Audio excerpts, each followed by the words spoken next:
رضیت باللہ ربا وبالاسلام دینا وبمحمد صلی اللہ علیہ وسلم نبیا ورسولا۔ اللہ اکبر، اللہ اکبر، اللہ اکبر،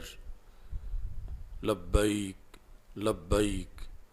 لبیک یا رسول اللہ صلی اللہ علیہ وسلم۔ الحمدللہ العظیم والصلاة والسلام علی من اختص بالخلق العظیم وعلى آلہ واصحابہ الذین قاموا بتأیید الدین القویم۔ اما بعد فاعوذ باللہ من الشیطان الرجیم۔ بسم اللہ الرحمن الرحیم۔ قل لا اسألکم علیہ اجرا الا المودۃ فی القربى۔ صدق اللہ العظیم وصدق رسولہ النبی الکریم الامین۔ ان اللہ وملائکتہ یصلون علی النبی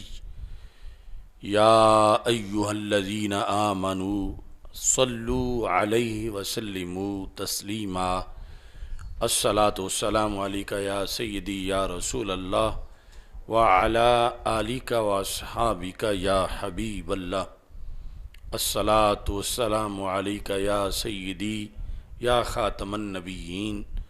وعلی آلک واصحابک یا سیدی یا خاتم المعصومین۔ مولاي صلی وسلم دائما ابدا علی حبیبک خیر الخلق کلہم، منزہ عن شریک فی محاسنہ فجوہر الحسن فیہ غیر منقسم۔ محمد تاج رسل اللہ قاطبۃ، محمد صادق الاقوال والکلم، محمد ذکرہ روح لانفسنا، محمد شکرہ فرد علی الامم۔ رب صلی وسلم دائما ابدا علی حبیبک خیر الخلق کلہم۔ پیش نظر ہے رات دن عظمت رسول کی صلی اللہ علیہ وسلم۔ پیش نظر ہے رات دن عظمت رسول کی، میں دل سے مانتا ہوں ہر نسبت رسول کی۔ آل نبی کا پیار ہے دارین کی فلاح، قرآن کی ہمراز ہے عطرت رسول کی۔ میرے نبی کے یار ہیں اسلام کی دلیل، ان کا ادب لا ریب ہے عزت رسول کی۔ پائی ہے صدہا فضائل اس کے کردار پہ نثار، پائی ہے جس نے لمحہ بھی صحبت رسول کی۔ آل نبی بھی پاک ہیں اصحاب بھی عظیم، ظاہر ہے ان کے کام سے رفعت رسول کی۔ آصف ملی ہے شان وہ آل حضور کو، نازاں ہے جس پہ آج بھی امت رسول کی صلی اللہ علیہ وسلم۔ عاشقان مصطفیٰ ہیں عاشقان اہل بیت، دشمنان مصطفیٰ ہیں دشمنان اہل بیت۔ سرور کونین کی نسبت کے باعث آج بھی اہل سنت بالیقین ہیں مدح خوان اہل بیت۔ اہل بیت مصطفیٰ ہیں عظمتوں کے تاجور، قدسیوں سے جا کے پوچھو داستان اہل بیت۔ آل کے لہجے میں ہر دم حب اصحاب نبی، بالیقین اصحاب ہی ہیں قدردان اہل بیت۔ وہی آصف مانتا ہے عظمت اصحاب کو، جس کے دل میں موج زن ہو قدر و شان اہل بیت رضی اللہ تعالی عنہم۔ اللہ تبارک و تعالی جل جلالہ وعم نوالہ واتم برہانہ وعظم شانہ وجل ذکرہ وعز اسمہ کی حمد و ثنا، اور حضور سرور کائنات مفخر موجودات زینت بزم کائنات دستگیر جہاں غم گسار زماں سید سروراں حامی بے کساں، قائد المرسلین، خاتم النبیین، احمد مجتبی جناب محمد مصطفیٰ صلی اللہ علیہ وآلہ واصحابہ وبارک وسلم کے دربار گوہربار میں ہدیہ درود و سلام عرض کرنے کے بعد رب ذوالجلال کے فضل اور توفیق سے ماہ محرم الحرام کے پر نور لمحات میں مرکز صراط مستقیم تاج باغ لاہور کے اندر سفینہ نجات کانفرنس میں ہمیں شرکت کی سعادت حاصل ہو رہی ہے۔ میری دعا ہے خالق کائنات جل جلالہ ہم سب کو قرآن و سنت کا فہم عطا فرمائے اور قرآن و سنت کے ابلاغ و تبلیغ اور اس پر عمل کرنے کی توفیق عطا فرمائے۔ رب ذوالجلال نے نبی اکرم نور مجسم شفیع معظم صلی اللہ علیہ وسلم کو جہاں یہ مقام عطا فرمایا کہ وہ جہنم میں گیا جو ان سے مستغنی ہوا، ہے خلیل اللہ کو حاجت رسول اللہ کی صلی اللہ علیہ وسلم۔ تو نبی اکرم نور مجسم شفیع معظم صلی اللہ علیہ وسلم کے فیض سے اور آپ کے توسل سے رسول پاک صلی اللہ علیہ وسلم کے اہل بیت اطہار رضی اللہ تعالی عنہم اور صحابہ کرام رضی اللہ تعالی عنہم کو خالق کائنات جل جلالہ نے اس امت کے لیے حل مشکلات کا بہت بڑا ذریعہ بنایا اور ان کی محبت کو جہاں ایمان کے لحاظ سے لازم کیا گیا، وہاں قیامت تک کے لیے اور میدان معاشر میں مشکلات کے حل کے لحاظ سے بھی اس محبت کے فیضان کو بیان کیا گیا۔ سید عالم نور مجسم شفیع معظم صلی اللہ علیہ وسلم نے صحابہ رضی اللہ تعالی عنہم کے سامنے اس حقیقت کو واضح کیا۔ حضرت ابو ذر غفاری رضی اللہ تعالی عنہ آپ سے صحیح الاسناد کے ساتھ امام حاکم نے مستدرک کے اندر یہ روایت کیا ہے کہ حضرت ابو ذر غفاری رضی اللہ تعالی عنہ کعبے کا دروازہ پکڑ کر اعلان کر رہے تھے، قال وہو آخذ بباب الکعبہ، یعنی اپنی بات کو مزید مستند انداز میں بیان کرنے کے لیے آپ نے کعبے کا دروازہ پکڑا ہوا تھا حضرت ابو ذر غفاری رضی اللہ تعالی عنہ نے، اور ساتھ یہ فرما رہے تھے من عرفنی فقد عرفنی ومن انکرنی فانا ابو ذر، کہ جو مجھے پہچانتا ہے وہ تو ویسے ہی مجھے پہچانتا ہے، اس کو تو بتانے کی ضرورت نہیں، اور جو مجھے نہیں پہچانتا تو میں اپنی پہچان کرا دیتا ہوں گفتگو سے پہلے کہ میں ابو ذر غفاری رضی اللہ تعالی عنہ سمعت رسول اللہ صلی اللہ علیہ وسلم، میں نے رسول اکرم صلی اللہ علیہ وسلم کو یہ فرماتے سنا، الا ان مثل اہل بیتی فیکم مثل سفینۃ نوح، کہ میرے اہل بیت اطہار رضی اللہ تعالی عنہم کی مثال، اے میری امت تمہارے درمیان، یعنی فیکم میں جو سامنے صحابہ کرام رضی اللہ تعالی عنہم بیٹھے تھے اور پھر ان کے ذریعے سے قیامت تک کے مسلمانوں کو نبی اکرم صلی اللہ علیہ وسلم خطاب فرما رہے تھے، یعنی مراد فیکم سے صرف صحابہ رضی اللہ تعالی عنہم نہیں بلکہ پوری امت ہے۔ ارشاد فرمایا میرے اہل بیت کی مثال تمہارے اندر مثل سفینۃ نوح، حضرت نوح علیہ السلام کی کشتی کی مانند ہے، کہ نوح علیہ السلام کی کشتی کا جو کردار ہے طوفانوں کے اندر وہ ایک طے شدہ کردار ہے نجات کے لحاظ سے، تو نوح علیہ السلام کی کشتی کو مشبہ بھی بنایا گیا اور رسول اکرم صلی اللہ علیہ وسلم کے اہل بیت اطہار رضی اللہ تعالی عنہم کو مشبہ بنایا گیا، اور وجہ شبہ جو ہے وہ ہے قوت نجات، کہ حضرت نوح علیہ السلام کے زمانے میں جب طوفان آیا کوئی بھی سوائے ان نفوس کے نہ بچ سکا جو اس کشتی میں موجود تھے، ان کے سوا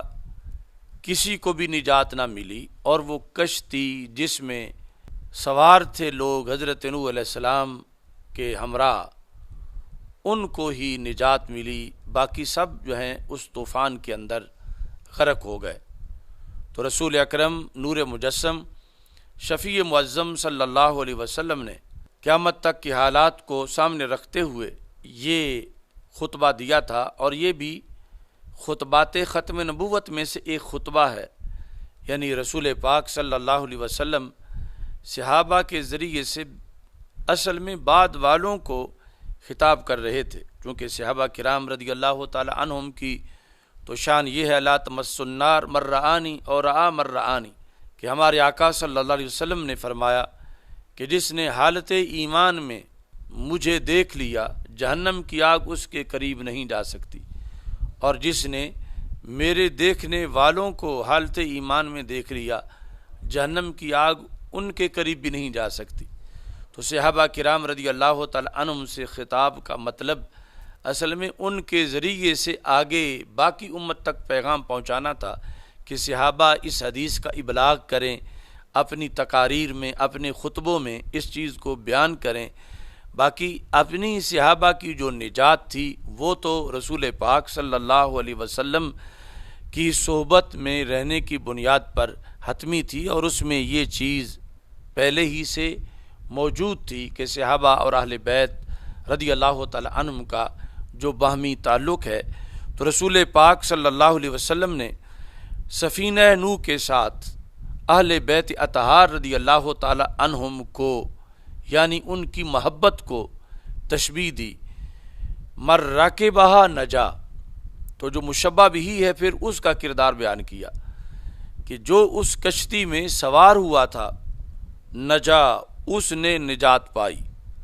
ومن تخلف عنہا ہلاکا، اور جو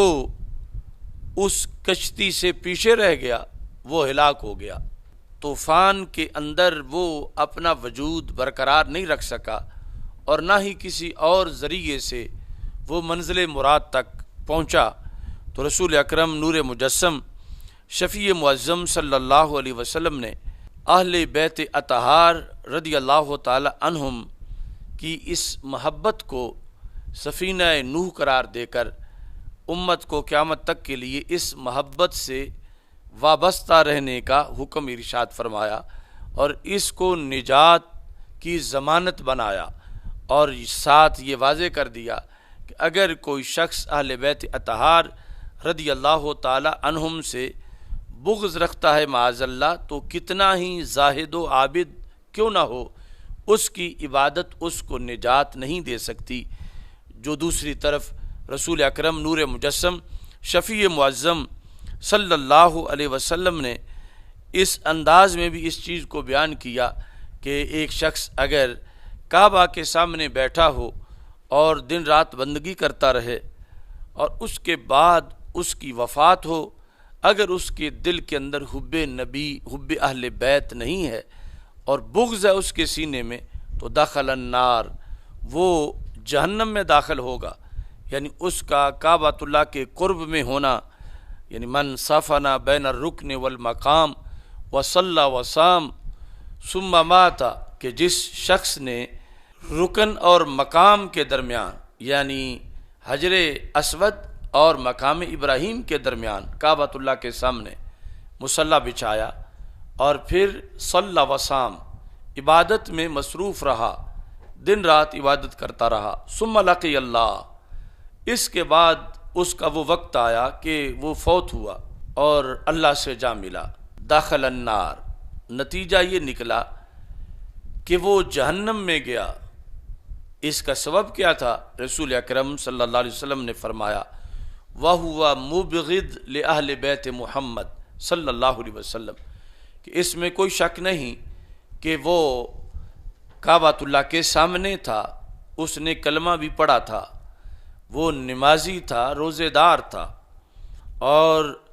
دن رات اس جگہ پہ بیٹھا تھا جہاں پہ انوار و تجلیات کا نزول ہوتا ہے، مگر یہ کوئی چیز بھی اسے فائدہ نہ دے سکی۔ وَهُوَ مُبْغِضٌ لِأَهْلِ بَيْتِ محمد صلی اللہ علیہ وسلم، چونکہ اس کے دل میں آل رسول صلی اللہ علیہ وسلم کا بغض تھا، تو اس بغض نے ہر چیز پہ پانی پھیر دیا، نہ کلمہ معتبر ہوا، نہ نماز معتبر ہوئی، نہ روزے کا ثواب ملا۔ یعنی یہ ساری چیزیں باعث نجات بنتی ہیں جب قبول ہوں، تو ان میں سے کوئی چیز بھی قبول نہ ہوئی۔ سبب یہ بنا کہ اس نے اہل بیت اطہار رضی اللہ تعالی عنہم سے بغض کا رستہ اختیار کیا تھا۔ تو اس واسطے رسول اکرم نور مجسم شفیع معظم صلی اللہ علیہ وسلم آپ نے بحیثیت آخری نبی کے صرف اپنے سامنے جو موجود تھے، آپ ان کی فلاح اور نجات کا فلسفہ ہی نہیں لائے تھے، بلکہ قیامت تک کے لوگوں کو آپ نے فلاح اور نجات کا ذریعہ بتانا تھا۔ تو آپ نے وہ ذریعہ اس صورت میں بتایا کہ کوئی بھی صدی ہو، کوئی بھی سال ہو، کوئی بھی زمانہ ہو، قیامت آنے سے پہلے پہلے جتنے بھی تند و تیز حالات ہوں، ان حالات کے اندر اسے ہی نجات ملے گی جو اہل بیت اطہار رضی اللہ تعالی عنہم کے سفینہ سے وابستہ ہوگا، یعنی ان کی محبت، ان کی تعلیمات اور اہل بیت اطہار رضی اللہ تعالی عنہم کے نظریات سے وابستہ رہے گا، تو پھر اس کو نجات ملے گی، ورنہ اس کو نجات نصیب نہیں ہوگی۔ رسول اکرم صلی اللہ علیہ وسلم نے ایک تیسری حدیث کے اندر یہ ارشاد فرمایا، ماسل اہل بیتی، اس تیسری حدیث میں فرمایا انا تارک فیکم الثقلین ما ان تمسکتم بہما لن تضلوا بعدی، کتاب اللہ و عطرتی انا اہل بیتی، فرمایا میں تم میں دو چیزیں چھوڑ کے جا رہا ہوں، احدہما اعظم من الآخر، ان میں سے ایک دوسری سے زیادہ شان والی ہے۔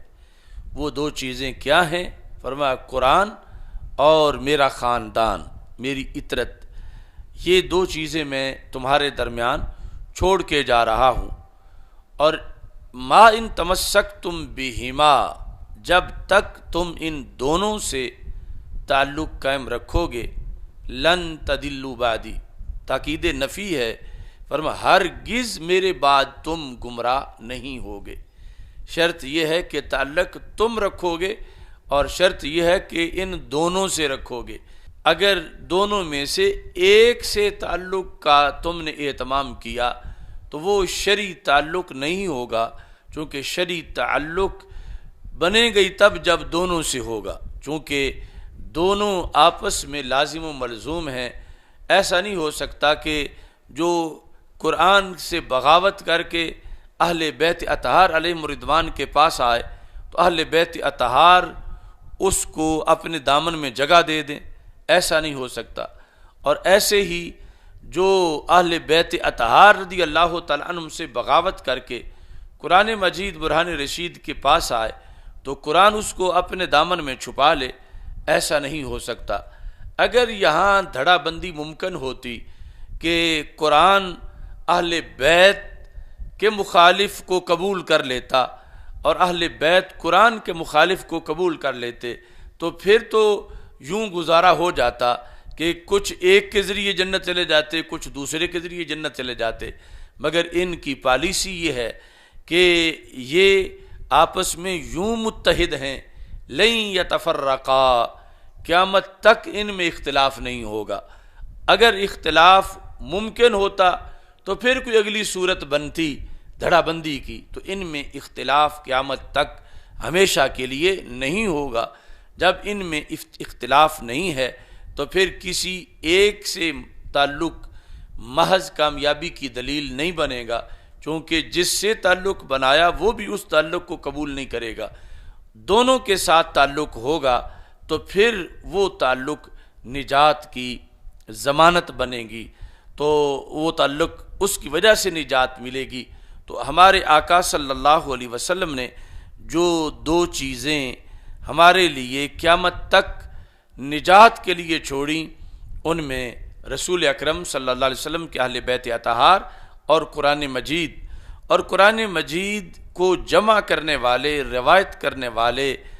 بشکل جماعت وہ جماعت صحابہ رضی اللہ تعالی عنہم ہیں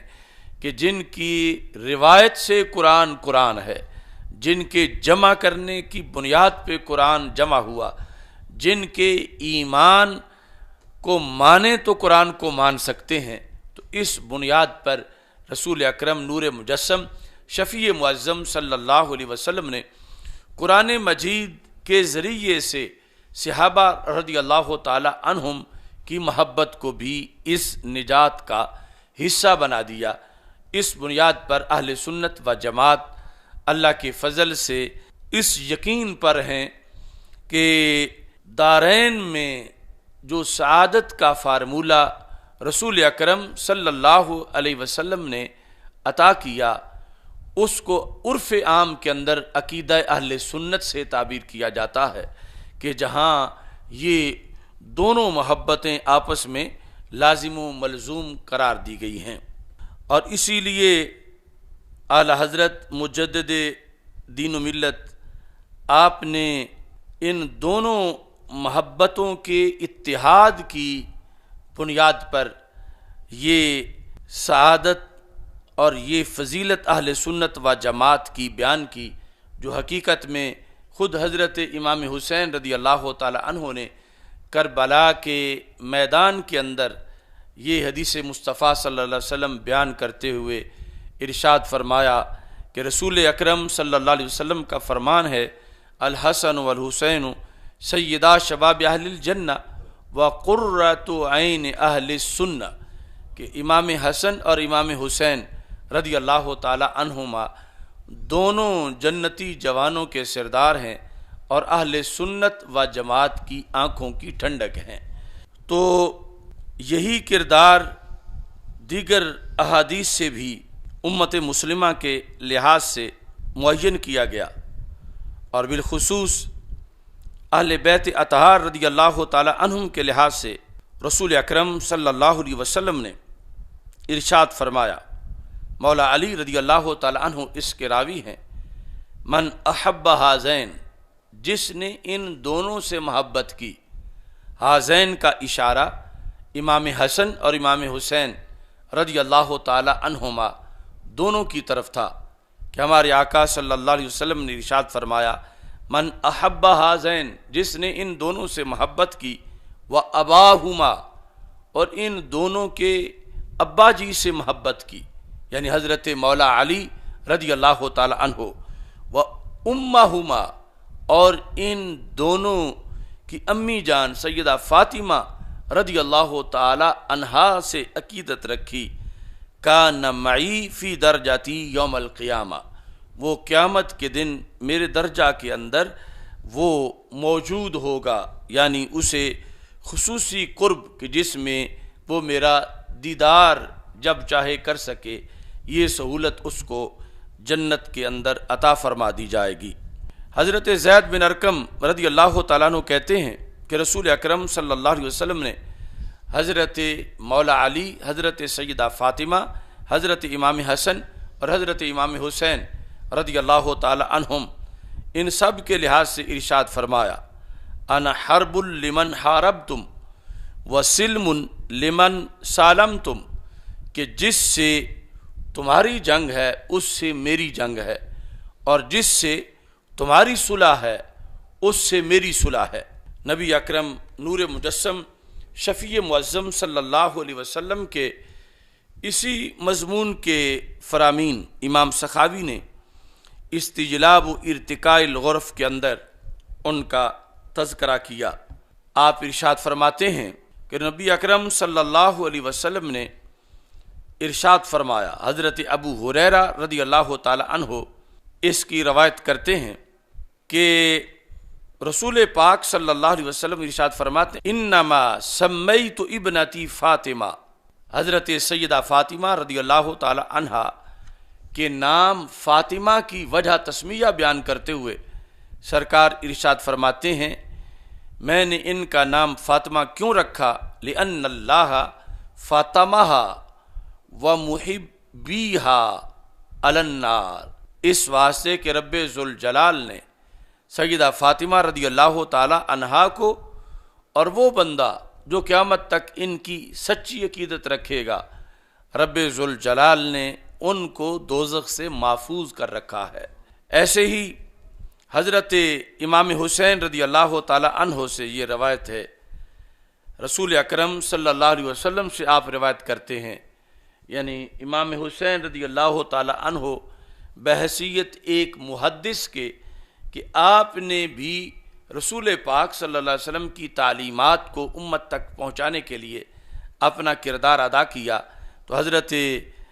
امام حسین رضی اللہ تعالی عنہ کہتے ہیں کہ رسول پاک صلی اللہ علیہ وسلم نے فرمایا الزموا مودتنا اہل البیت، اے لوگو تم ہم اہل بیت اطہار رضی اللہ تعالی عنہم کی مودت کو یعنی محبت کو لازم پکڑو، فَإِنَّهُ مَنْ لَقِيَ اللَّهَ عَزَّ وَجَلَّ وَهُوَ يَوَدُّنَا دَخَلَ الْجَنَّةَ بِشَفَاعَتِنَا، اس واسطے کہ جو شخص اللہ تعالیٰ سے اس حال میں ملا کہ وہ ہم اہل بیت اطہار رضی اللہ تعالیٰ عنہم سے مودت رکھتا ہے، محبت رکھتا ہے، داخل الجنہ بشفاعتنا، وہ ہماری شفاعت کے نتیجے میں جنت میں داخل ہو جائے گا۔ اب یہاں بھی رسول پاک صلی اللہ علیہ وسلم نے اس معیار کی وضاحت کی کہ کوئی شخص اگر یہ سمجھتا ہے کہ میں نے معاذ اللہ اگر محبت نہ بھی کی تو میری نمازیں مجھے بچا لیں گی، میرے اعمال صالحہ مجھے بچا لیں گے، تو رسول اکرم صلی اللہ علیہ وسلم نے ارشاد فرمایا والذی نفسی بیدہ، مجھے اس ذات کی قسم ہے جس کے قبضہ قدرت میں میری جان ہے، لا ينفع عبدا عملہ الا بمعرفت حقنا، یہ طبرانی نے اوسط میں موجم اوسط میں اس کو روایت کیا کہ کسی بھی بندے کا عمل صالح اس وقت ہی اس کو فائدہ دے سکے گا جب وہ ہمارے حق کی معرفت رکھتا ہوگا، یعنی جب اس میں اہل بیت اطہار رضی اللہ تعالی عنہم کی محبت ہوگی تو پھر اس کا عمل اس کو فائدہ دے گا، یعنی چونکہ قبولیت کے بعد عمل فائدہ دے سکتا ہے، اور اگر عمل قبول ہی نہ ہو تو پھر فائدہ کیسے دے گا؟ یعنی اس میں کوئی شک نہیں کہ جو بندہ حج کر کے لوٹتا ہے اس کے بارے میں یہ ہے کہ راجع کا یوم ولدتہ امہ، یوں لوٹا جیسے آج اس کی ماں نے اس کو جنم دیا ہے، یعنی اس کے سارے گناہ دھل گئے۔ اور ادھر یہ ہے من قام رمضان ایمانا واحتسابا غفر لہ ما تقدم من ذنبہ، کہ جس نے رمضان المبارک کے روزے طلب ثواب کے لیے رکھے اس کے پہلے سارے گناہوں کو بخش دیا گیا۔ اس طرح متعدد احادیث ہیں متعدد عبادات کے لحاظ سے کہ جس میں یہ ہے کہ بندہ جو ہے وہ گناہوں سے دھل جاتا ہے، ان اعمال صالحہ کی بنیاد پر گناہ ختم ہو جاتے ہیں، لیکن وہ اعمال صالحہ مثلا حج یا روزہ یا نماز بندے کی بخشش کا باعث تب بنیں گے جب مقبول ہو جائیں گے، منظور ہو جائیں گے۔ مقبول حج میں یہ ہے راجع یوم ولدت امہ، مقبول روزوں کے اندر یہ ہے کہ پھر اس کے پہلے گناہ بخشے گئے، اور اگر عبادت قبول ہی نہ ہو تو پھر اس میں کسی طرح بھی انسان کو فائدہ نہیں پہنچتا۔ اور قبولیت کے لیے جو شرائط ہیں اس میں سے ایک شرط نبی اکرم نور مجسم شفیع معظم صلی اللہ علیہ وسلم نے محبت اہل بیت اطہار رضی اللہ تعالی عنہم کی شکل میں اس کو بیان کیا۔ ایسے ہی رسول پاک صلی اللہ علیہ وسلم کا فرمان جس کو حضرت مولا علی رضی اللہ تعالیٰ عنہ روایت کرتے ہیں، اور صرف مولا علی رضی اللہ تعالیٰ عنہ ہی نہیں بلکہ حضرت امیر معاویہ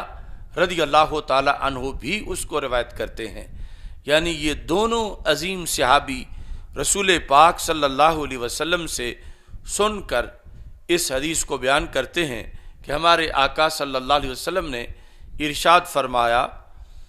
حبی و حب اہل بیتی نافع فی سبع مواطن، کہ میری اور میرے اہل بیت اطہار رضی اللہ تعالی عنہم کی محبت یہ 7 مقامات پر فائدہ دے گی، یعنی 7 جگہ یہ محبت مشکل کشا بن جائے گی۔ میری اور میرے اہل بیت اطہار رضی اللہ تعالیٰ عنہ کی محبت 7 جگہ جو کہ بڑے مشکل مقامات ہوں گے، وہاں اس محبت کا فائدہ خصوصی طور پر نظر آئے گا۔ یعنی ان 7 کے علاوہ کا یہ نہیں کہ اس کی نفی کی جا رہی ہے، 7 چونکہ مشکل مقامات ہیں تو جب یہاں فائدہ دے گی تو اس سے جو آسان مقامات ہیں وہاں تو بطریق اولا اس محبت کا فائدہ ہوگا۔ وہ کون کون سے مقامات ہیں تو اس کو مسند فردوس کے اندر آگے گنا گیا۔ اس حدیث کے اندر تو سرکار دو عالم صلی اللہ علیہ وسلم نے فرمایا احوالہن عظیمۃ، وہ 7 ایسے ہیں کہ جہاں بڑی ہولناکیاں ہوں گی اور بڑی گھبراہٹ کا معاملہ ہوگا، مگر ان 7 جگہوں پر محبت اہل بیت اور رسول پاک صلی اللہ علیہ وسلم نے فرمایا میری اور میرے اہل بیت کی محبت وہاں فائدہ دے گی۔ عند الوفات، ایک مقام تو نزع کا وقت ہے، وفات کے وقت یہ محبت فائدہ دے گی کہ اس بندے کو آسانی ملے گی اور خاتمہ بالخیر ہوگا کہ جس کے اندر محبت اہل بیت رضی اللہ تعالی عنہم موجود ہے۔ وعند القبر، اور جب وہ قبر میں دفن کیا جائے گا تو قبر اس کے ساتھ آسانی کا معاملہ کرے گی، یعنی قبر اس کے لیے شکنجہ نہیں بنے گی بلکہ قبر آغوش مادر کی طرح اس کے لیے نرم انداز اختیار کرے گی۔ وعند النشر، اور جب حشر بپا ہوگا اور قبروں سے نکلنے کا وقت ہوگا تو اس وقت بھی محبت اہل بیت رضی اللہ تعالی عنہم فائدہ دے گی کہ نکلنے کے وقت میدان معاشر میں اس بندے کو جو معاشر کی ہولناکیاں ہیں اس سے حفاظت ملے گی اور اس کے لیے ثواب جو مختلف مقامات ہیں حشر کے اس میں آسانی ہوگی۔ وعند الکتاب، جب قبروں سے نکلنے کے بعد ہر کسی کو نامہ اعمال تھمایا جائے گا تو نامہ اعمال کے تھمانے کا جو منظر ہے وہ حالت بھی بڑی سخت حالت ہوگی کہ جب ہر کسی کو یہ خدشہ اور خطرہ ہے کہ کہیں میرا نامہ اعمال مجھے بائیں ہاتھ میں نہ دیا جائے اور پتہ نہیں کتنے ان گنت میرے گناہ ہیں اور کیا صورتحال ہے، تو اس وقت بھی محبت اہل بیت کام آئے گی اور کتاب کا نامہ اعمال کا معاملہ بھی انسان کے لیے نرم ہو جائے گا، اس کو دائیں میں دیا جائے گا۔ وعند الحساب، اور جس وقت نامہ اعمال مل جائے گا اس کے بعد پھر اگلا مرحلہ حساب کا ہوگا، تفتیش ہوگی۔ اور حساب ایک ایسی چیز ہے کہ عام سی عدالت میں بھی محاسبہ ہو تو وہ مسئلہ سخت ہو جاتا ہے، تو یہ اللہ کے دربار میں حساب ہوگا اور پوری زندگی کا ہوگا، ہر لمحے کا حساب ہوگا۔ تو عند الحساب بھی محبت اہل بیت اطہار رضی اللہ تعالی عنہم کام دے گی۔ وعند المیزان، حساب علیحدہ ہے اور میزان علیحدہ ہے، جب اعمال تولے جائیں گے اس وقت بھی انسان کے لیے اس کو شدید ترین مشکلات کا سامنا ہے کہ میرے نیکی کے اعمال منظور ہوتے ہیں یا مسترد ہو جاتے ہیں، وزن تھوڑا نکلتا ہے یا زیادہ نکلتا ہے، پھر نیکی کے پلڑے کے لیے اعمال تھوڑے ہیں یا زیادہ ہیں، یا جو معاذ اللہ مجھ سے کسی پر ظلم ہوا میرے نیکی کے اعمال اسے تو نہیں دیے جا رہے۔ ایسے معاملہ میں بھی میزان کے وقت بھی محبت اہل بیت اطہار رضی اللہ تعالی عنہم ایک انسان کو کام آئے گی کہ جس نے دنیا میں اہل بیت اطہار رضی اللہ تعالی عنہم کی محبت کا پرچم بلند کیا اور اس شرعی محبت پر پہرا دیا۔ ایسے ہی وعند الصراط، اگلا مرحلہ جو ہے وہ پل صراط کا ہوگا، وہ تلوار سے تیز اور بال سے باریک وہ پل جو کہ جہنم کے اوپر بنایا گیا ہے، یعنی اس سے گرنے والا جو ہے معاذ اللہ وہ جہنم میں گرے گا، شعلوں میں گرے گا، تو اس وقت بھی محبت اہل بیت اطہار رضی اللہ تعالی عنہم کام آئے گی کہ جس شخص نے دنیا کے اندر اہل بیت اطہار رضی اللہ تعالی عنہم سے محبت کی، اس کے لیے وہاں سے گزرنا مشکل نہیں ہوگا، یعنی وہ یوں گزر جائے گا جیسے آنکھ جھپکنے کا وقت ہوتا ہے، یعنی اتنے وقت کے اندر بغیر پھسلنے کے لڑکھڑانے کے وہ پل صراط سے پار ہو جائے گا۔ تو رسول اکرم نور مجسم شفیع معظم صلی اللہ علیہ وسلم نے خود اس محبت کی مشکل کشائی بیان کی اور فرمایا کہ نافعٌ فی سبع مواطن، 7 مقامات پر یہ محبت فائدہ دینے والی ہے، اور 7 مقامات ہی بڑے اہم مقامات ہیں، بڑے حساس لمحات ہیں اس کے، تو وہاں پر دنیا آخرت کی کھیتی ہے، یعنی حشر میں محبت کو حاصل نہیں کیا جا سکے گا،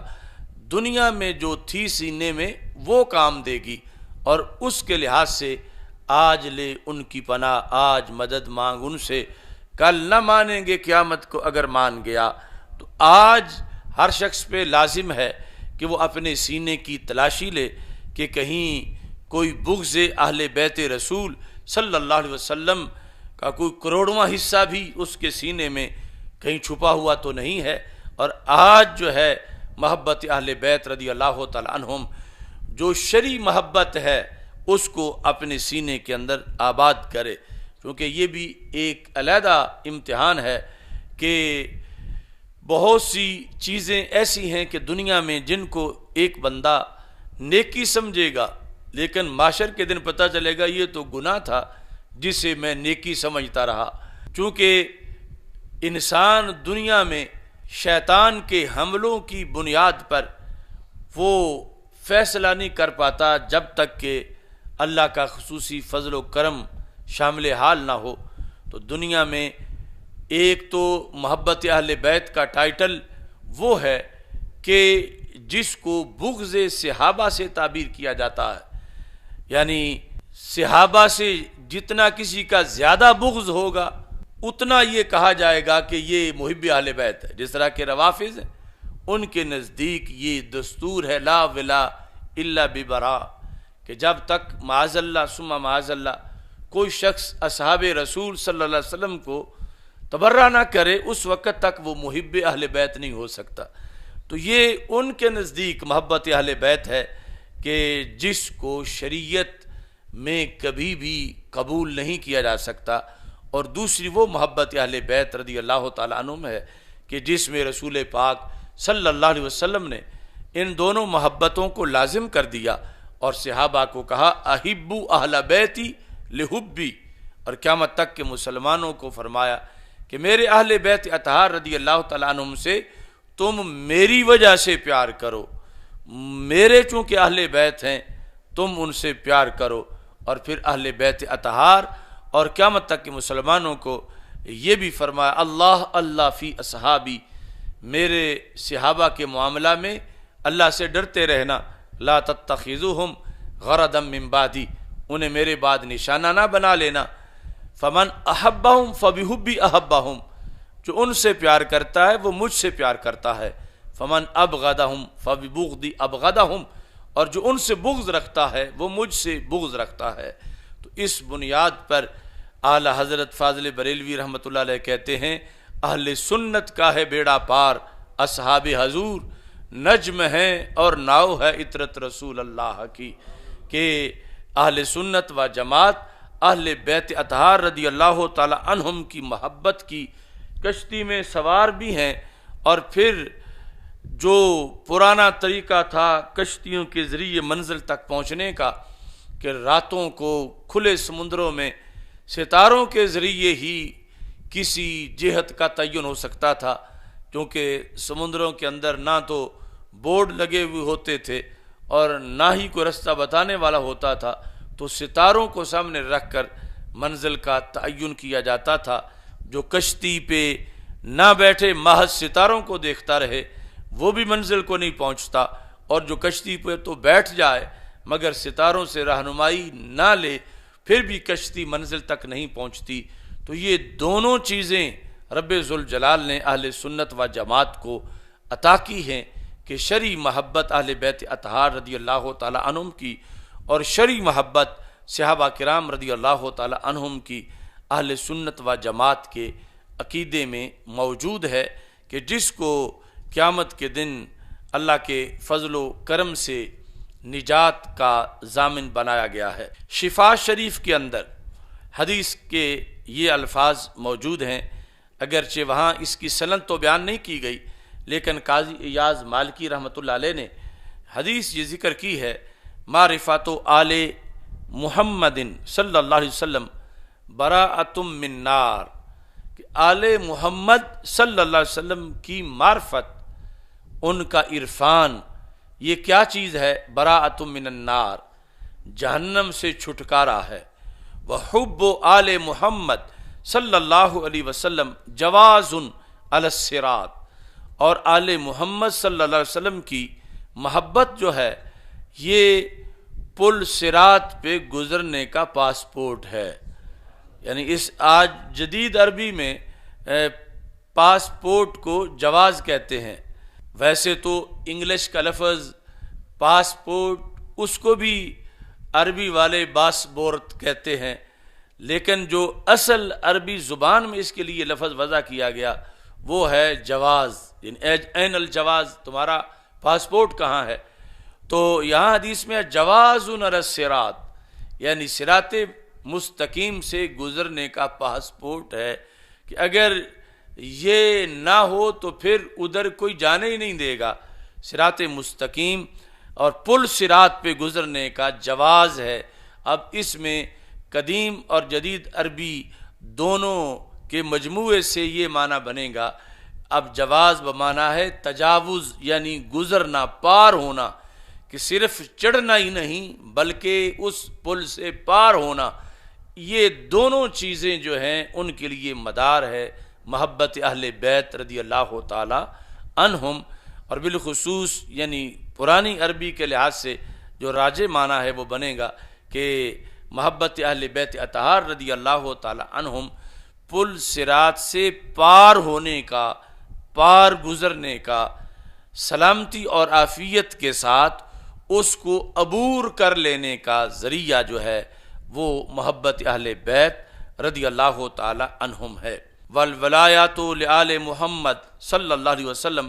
امان من العذاب،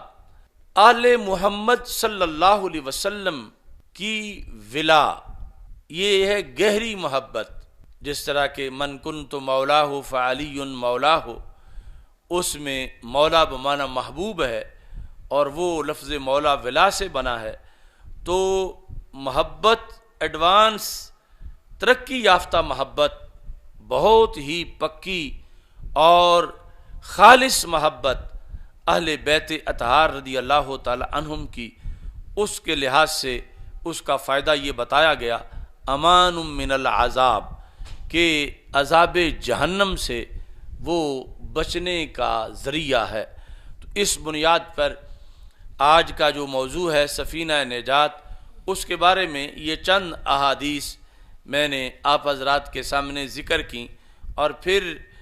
ان احادیث کے سے جو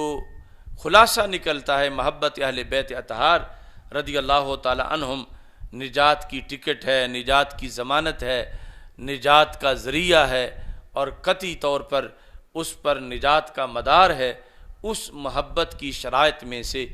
ایک شرط بھی بیان کی کہ وہ محبت صحابہ سے ٹکراتی نہ ہو، اور وہ محبت بغض صحابہ کے ساتھ اکٹھی نہ ہوتی ہو، کہ صحابہ کا بغض ہے تو پھر یہ محبت ہو ہی نہیں سکتی۔ تو یہ محبت تب صحیح، کامل، تام اور مقبول محبت ہے کہ جب یہ محبت رسول پاک صلی اللہ علیہ وسلم کی وجہ سے ہو۔ تو رسول پاک صلی اللہ علیہ وسلم کی وجہ سے جب محبت ہوگی تو پھر جس رسول صلی اللہ علیہ وسلم کی آل عظیم ہے، ان کے اصحاب بھی عظیم ہیں، اور جن کی آل سے پیار لازم ہے ان کے اصحاب سے بھی پیار لازم ہے، اور یہ شرط اللہ کے فضل سے اہل سنت و جماعت کے عقیدے کا حصہ ہے۔ میری دعا ہے خالق کائنات جل جلالہ ہمیں اس محبت پر آخری سانس تک قائم رکھے۔ وآخر دعوایا ان الحمد للہ رب العالمین۔